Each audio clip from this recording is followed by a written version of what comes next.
Hello, welcome back to Change Now. This session is breaking barriers and connecting the dots. I'm your host for this session. My name's Lavelda Vincenzi, and we're going to be looking at the invisible barriers that we really need to overcome in order to be able to create a much more connected society. I'll be putting a spotlight on change makers and organizations who are working with building a more inclusive world. So to kick off this discussion, it wouldn't be right to do this without the strategic advisor to the board of Cartier Philanthropy, Pascale de la Fregonniere. Hello and welcome.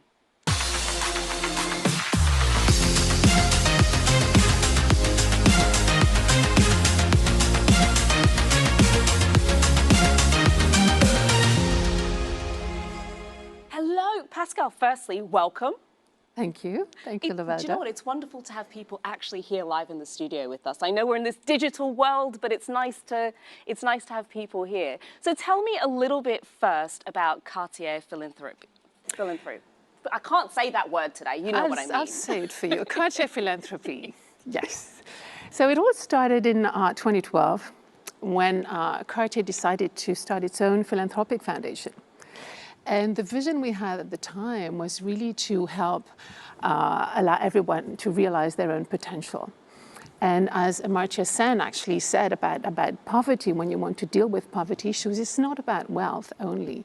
It's about really allowing people to have the capacity to and the opportunities to reach their potential. So from that vision that we had, we really translated it into the mission that we have at the foundation, which is to improve the lives of the most vulnerable women, children and men who live in some of the poorest countries around the world.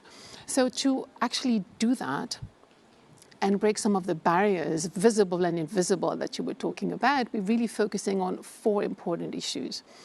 And the first one being providing access to some essential services that we tend to take for granted: education, primary health, nutrition, water and sanitation.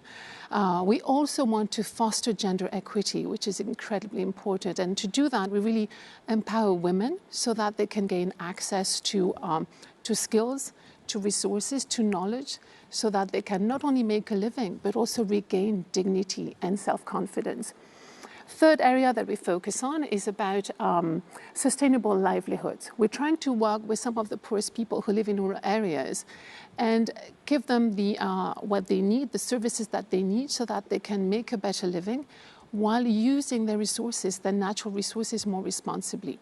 And then the last area that is also very critical is about responding to humanitarian emergencies. And when we do that, we feel that we do it because we feel we can save lives or mitigate the impact of major crises around the world. And to link that up with those barriers that you're talking about, we very much look at how we can help human capital and promote human capital. Again, skills, knowledge, education, all this very critical areas, self-confidence, agency. But we also need to look at the physical capital in terms of productive assets that people may need, access to land or livestock, for example. Another critical capital that we look at is the social capital. How do you break isolation when people are very much marginalized? Or in the same vein, we look at also the financial capital that people need to have access to. And I think you'll be talking later with other guests about access to credit and savings mechanisms that are absolutely essential. I mean, it's an incredible initiative with a really broad-reaching remit in terms of what you're looking to achieve and the support that you're looking to give to people. So how do you select the initiatives and the charities to fund? I mean, there are so many awesome opportunities out there. How do you pick? Well, that's the hard part of our work, and it's so important that we do it right. What I think we've understood very early on is that our work is more about how we fund than how much we give. So once you look at that, and we've decided we needed to focus on social impact. So what we're really trying to do is look at ways we can bring positive change in the lives of people we're trying to serve. So for us, in order to do that, we're going to look at organizations that can demonstrate that their solutions work and are cost effective. And to do that, they need to be very much driven by impact and be able to measure it, which is a critical part. Also, what we expect from the grantees and the organizations that we might consider is whether you have the ambition to replicate and take that solution to scale so that it can benefit the largest number of people. So if all that goes really well, we fund long term. Some of our partners we've been funding since the first year of our operations, and we still support them today because they're doing a magnificent work.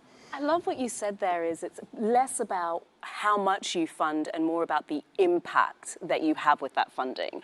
And it kind of brings me really nicely onto my next question, which is I know that you have a very specific sort of data-driven approach that you take, and you're very outcome-orientated in your approach.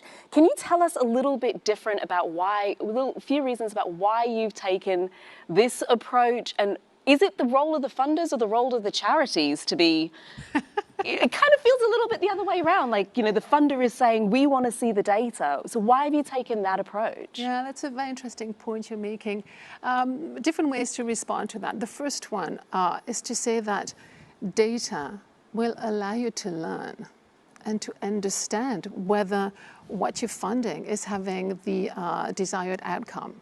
Without data, how will you know? People will tell you, but it's how can you base yourself on what people are saying if they want to say something just to please you and not based on So you want the facts. So we want the facts, exactly, and I think it's important. And it is, of course, the responsibility of the nonprofit, of the NGO that is doing the work. At the same time, I feel we funders, because we have the money, we have a lot of power too. So we need to be more responsible and more accountable in the way we fund. And if you look at the world today, there's so much urgency to solve very complex poverty issues, and there's no time to waste. I mean, the World Bank just announced a few months ago that the pandemic would throw an additional 115 million people into poverty. So we can't just sit there and fund stuff that is not actually having a strong impact. So if you take, for example, imagine that you wanted to improve kids' learning. There's different ways you can look at what's preventing kids from learning, different type of barriers.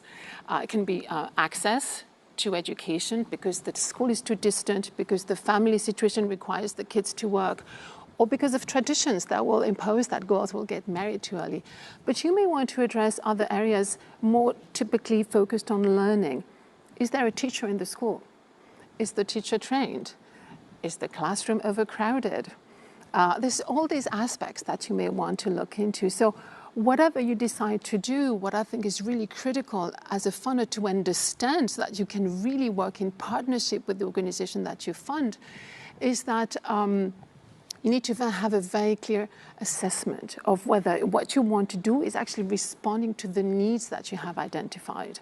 And once you do that, you really need to embed those data collection all along your program for the design phase, all along, so that you can monitor what's going on and understand what's happening. Any business would do that without even thinking about it. But in philanthropy, you just fund with your heart, and you need to also use your brain. We need to fund with our heads, not just our hearts. Not just, it's a good cause, let me send money that way.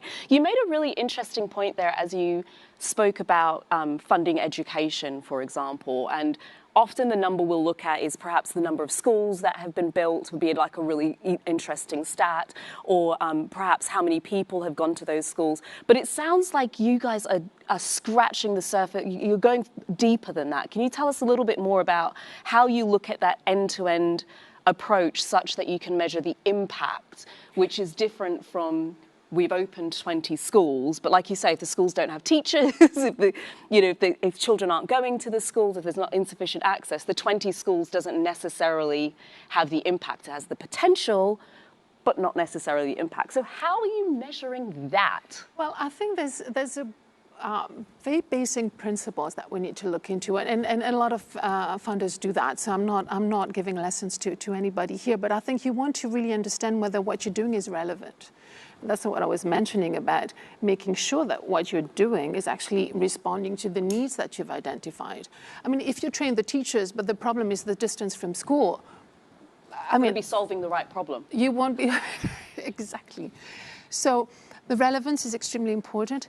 Then the effectiveness of your intervention, whether things are actually happening, whether the activity that you've decided to implement are actually taking place. So you need to know all that. You want to look at the efficiency of your intervention, the cost effectiveness.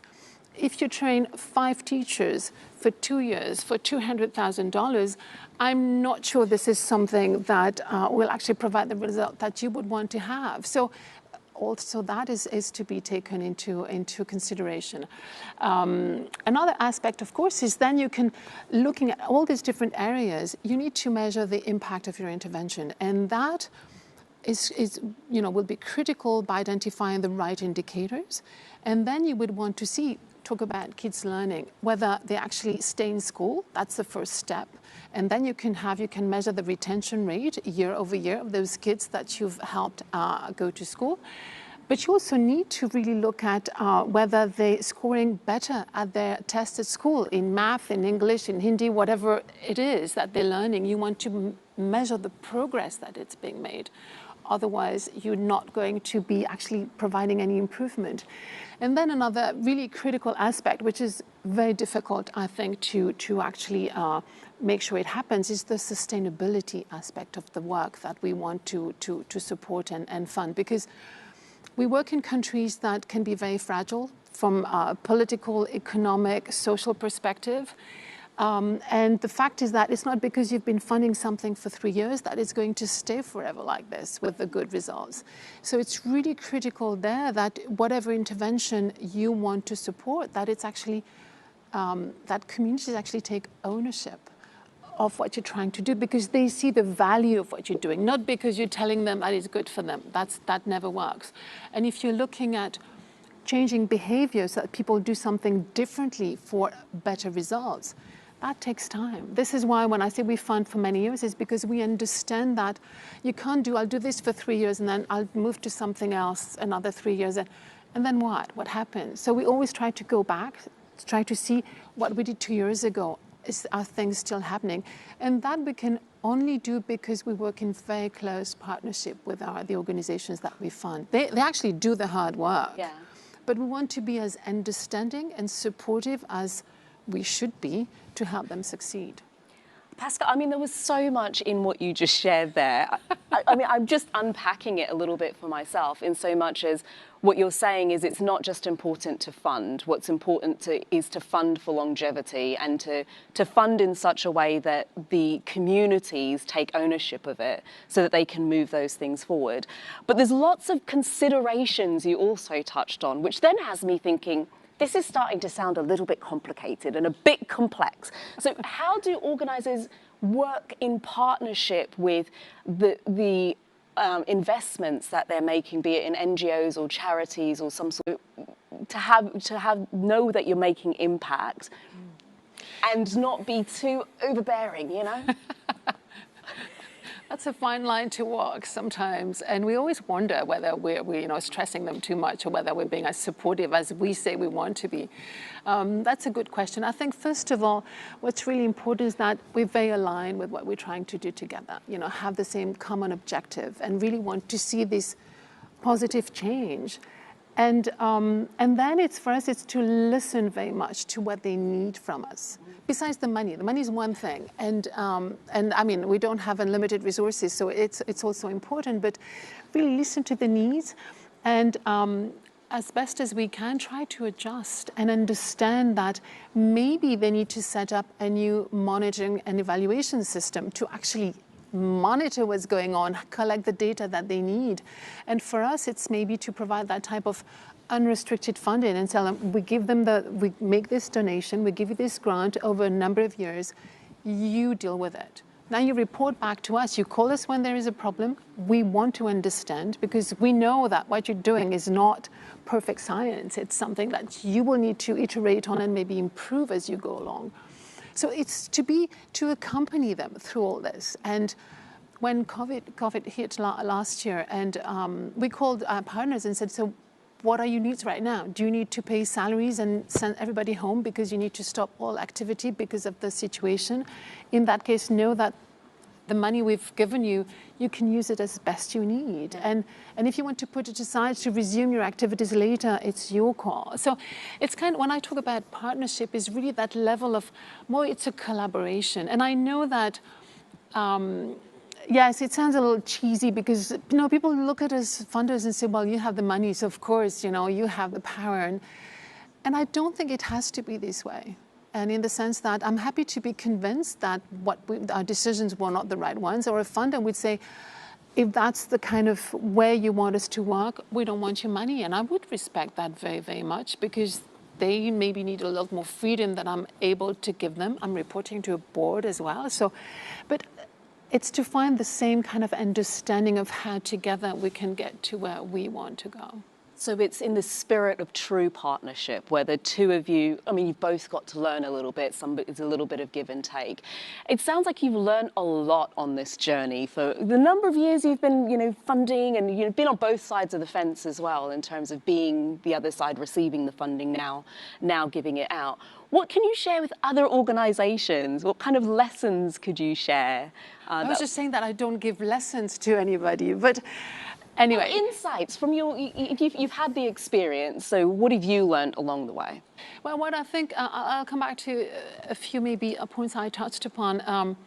I think data is about learning. It's not about, you know, being a judge of anything. It's learning together what's working, not working. How do we correct course if we need to? And it's about using the evidence that we can then get to inform our decision. As I said, we need to be rational sometimes and see how we can best support positive change by funding an organization versus another. I think also it's very much about trust and the type of collaboration that I'm talking about is that, I mean, I was a grantee before I became a funder, so I know very well the position we're in when the funder calls you and wants, you know, reports or tell me what's happening here. Exactly. The fact that we can say, well, listen, there was a coup in Mali. Operations have stopped for a while until we can resume. We need to make sure that all the staff is safe. And I'm just like, of course. But if you don't tell me anything, and a year later I find out that you haven't reached your targets because you had to stop operations, but you didn't tell me, then I'm just like, well, why don't you call me when this happens? Because that I can understand and be fully supportive. So it's that type of collaboration that I really want to maintain with our grantees and others. Yeah, it's like having an air of transparency from both sides. So we get, and I love what you said there, that the data is for learning, because I think sometimes we could take the data and use it almost as a stick to say, look, it's not right, this isn't absolutely correct, but it's more just an informational point that we're using to get some of that information back. And just to wrap up, can you maybe give us one or two of your big success stories? That's very unfair.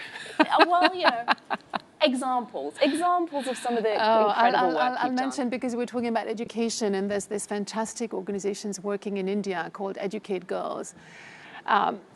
They've decided to go in when they started to go in the state of India, which has the biggest gender gap between boys and girls, that we're going to send those girls to school. But then the traditions will prevent girls from attending school. So not only have they sent hundreds of thousands of girls into schools, but these girls have stayed in schools and they're learning. So that's a major success. And we continue to fund them, and they're going through a lot right now in India. But this is one of the major success. But there's many others in many different areas. So. It would be over the number of years that you've been doing this. Thank you so much for joining us and sharing with us today. Pascale, ladies and gentlemen.